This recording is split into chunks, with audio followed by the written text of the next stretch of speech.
नमस्कार. तुमच्या समोर हा आहे धामण साप.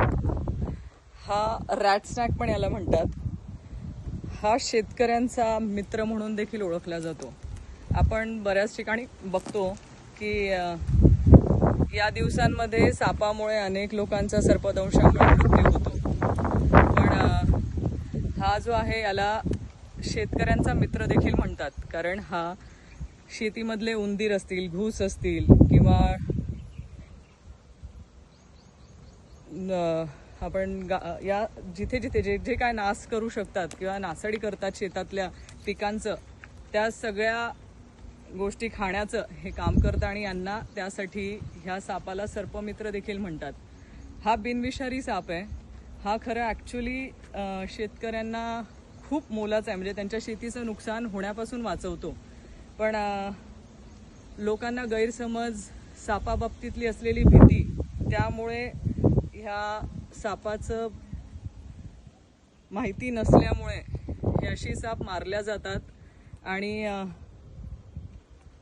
आज ह्या प्रजाती बऱ्यापैकी संकटात आलेल्या आहेत. पण आपल्याला सगळ्यांना माहिती हवं की साप हे काही सगळेच विषारी असतात असं नाही. सापामध्ये वेगवेगळ्या प्रकारचे साप आहेत. आता तुम्ही याला बघू शकतात की हा तोंडाजवळ निमुळता आहे. ह्याची मध्ये बॉडी ही जाड आहे आणि परत हा निमुळता होत जातो. ही या सापाला ओळखण्याची एक पद्धत आहे. हा खालच्या बाजूने पिवळा असतो आणि तोंडाजवळ निमुळता, आणि याची लांबी ही 5 ते 6 फूट किंवा 10 फुटापर्यंतही हा वाढू शकतो. म्हणजे हा असेल आता हा साप हा 10 फुटापर्यंतचा साप आहे आणि पळायला लागला तर तुमच्या हातात देखील सापडणार नाही, एवढा याला स्पीड आहे. पण सगळ्या शेतकरी बांधवांचा मित्र असलेला हा साप तुम्हालाही कुठे दिसला तर कृपा करून मारू नका.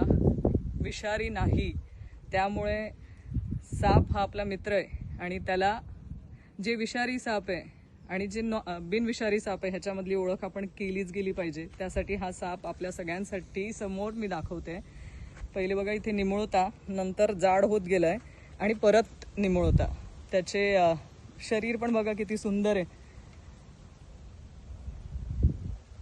फील करायला पण मऊ दिसतोय आणि खालच्या बाजूला पिवळा.